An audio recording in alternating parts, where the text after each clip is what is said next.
Hello दोस्तों, exam core में आपका स्वागत है। आज मैं आपके सामने एक नई वैकेंसी का नोटिफिकेशन लाया हूं जो इस प्रकार है। Post name SSB constable recruitment 2020, department name सशस्त्र सीमा बल एसएसबी। इस फॉर्म को जो फिल करने की डेट है वो 29/8 यानी 29 अगस्त से 27/9 यानी 27 सितंबर के बीच आप फॉर्म को भर सकते हैं। आप इस फॉर्म को ऑनलाइन माध्यम से भर सकते हैं, जिसके लिए आपकी एज मिनिमम 18 साल या मैक्सिमम 27 साल होनी चाहिए, वो भी पोस्ट के अकॉर्डिंग। नेक्स्ट बात करते हैं इसके फ़ी की। यानी आप यदि जनरल ईडब्ल्यूएस या ओबीसी से बिलोंग करते हैं तो आपको 100 रुपये पे करने होंगे, और यदि आप एसटी, एससी या फीमेल से बिलोंग करते हैं तो आपको कोई भी फ़ी पे नहीं देनी होगी। अब यदि बात करें एज रिलैक्सेशन की, यानी आप यदि ओबीसी से बिलोंग करते हैं तो आपको 3 साल का एक्स्ट्रा एज रिलैक्सेशन दिया जाता है, और यदि आप एससी या एसटी से बिलोंग करते हैं तो आपको 5 साल का एक्स्ट्रा एज रिलैक्सेशन दिया जाता है। नेक्स्ट बात करते हैं इसके एलिजिबिलिटी क्राइटेरिया की।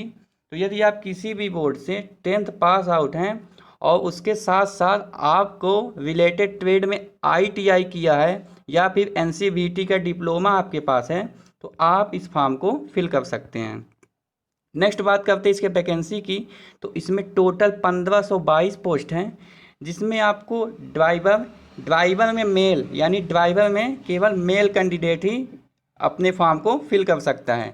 लेबोरेटरी असिस्टेंट में मेल फीमेल दोनों, वेटनरी में मेल फीमेल, पेंटर में मेल फीमेल, आया दाई में केवल फीमेल ओनली, कारपेंटर में मेल फीमेल, प्लम्बर में मेल फीमेल, वाशरमैन में मेल फीमेल, कुक में मेल फीमेल, बार्बर में मेल फीमेल, सफाई वाला में मेल फीमेल, वाटर कैरियर में मेल फीमेल, टेलर में मेल फीमेल, वेटर में केवल मेल कैंडिडेट, कोबलर में मेल फीमेल और गार्डनर में मेल या फीमेल कैंडिडेट फॉर्म को फिल कर सकते हैं। नेक्स्ट बात करते हैं इसके एग्ज़ाम पैटर्न की। तो सबसे पहले आपसे जो क्वेश्चन पेपर आएगा उसमें टोटल 100 क्वेश्चन होंगे जो कि 100 मार्क्स के होंगे, और इसमें कोई भी निगेटिव मार्किंग एप्लीकेबल नहीं होगी। आपको इस पेपर के लिए टोटल 2 घंटे का टाइम दिया जाएगा, जिसमें आपसे general English, general Hindi, reasoning, quantum aptitude और जनरल नॉलेज से जुड़े हुए सवाल पूछे जाएंगे। और इस फॉर्म को क्वालिफाई करने के लिए जो मिनिमम क्वालिफाइंग मार्क्स हैं, आप यदि जनरल, ईडब्ल्यूएस, ओबीसी या एक्स सर्विसमैन से बिलोंग करते हैं तो आपको 50% प्राप्त करने होंगे, और यदि आप एससी या एसटी से बिलोंग करते हैं तो आपको 45% मार्क्स प्राप्त करने होंगे। नेक्स्ट बात करते हैं इसकी रनिंग की। यदि आप मेल कैंडिडेट हैं तो आपको 4.8 किलोमीटर 24 मिनट में दौड़ने होंगे, और यदि आप फीमेल कैंडिडेट हैं तो आपको 2.4 किलोमीटर 18 मिनट में दौड़ने होंगे। अब यदि बात करें जब आप इस फॉर्म को भरेंगे तो उसके लिए आपके पास कौन कौन से डॉक्यूमेंट होने चाहिए।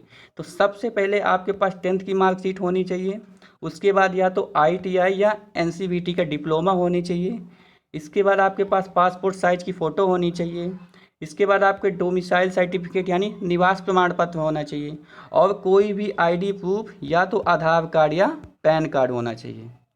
नेक्स्ट बात करते हैं इसके सिलेक्शन प्रोसेस की। तो सबसे पहले जब आप इस फॉर्म को फिल करेंगे तो आपको आपके फॉर्म के आधार पे एडमिट कार्ड जारी किया जाएगा, और उसमें सबसे पहले आपको फिजिकल के लिए बुलाया जाएगा, जिसमें आपसे पीएसटी यानी फिजिकल स्टैंडर्ड टेस्ट और पीईटी यानी फिजिकल एलिजिबिलिटी टेस्ट कंडक्ट कराया जाएगा। नेक्स्ट स्टेज में आपसे रिटन एग्ज़ाम लिया जाएगा। जब आप रिटन एग्ज़ाम को भी क्लियर कर लेंगे तो आपको डॉक्यूमेंट वेरिफिकेशन के लिए बुलाया जाएगा, और रिलेटेड ट्रेड में आपकी स्किल को चेक किया जाएगा। जब इस स्टेज को भी आप क्लियर कर लेते हैं तो आपको मेडिकल के लिए बुलाया जाता है, और लास्ट में मेरिट लिस्ट पब्लिश की जाती है। इसमें जो ध्यान देने वाली बात है वो ये है कि जो आपकी मेरिट लिस्ट होगी वो केवल आपके रिटन एग्जामिनेशन के में आपको मिले हुए मार्क्स के आधार पर तैयार की जाएगी। अब यदि बात करें इस पोस्ट के इन हैंड सैलरी की, तो आपकी जो सैलरी होगी वो 21,700 से 69,100 के बीच में होगी। यदि ये वीडियो आपके लिए यूजफुल रहा तो प्लीज़ इस वीडियो को लाइक करें और चैनल को सब्सक्राइब करें। Thank you.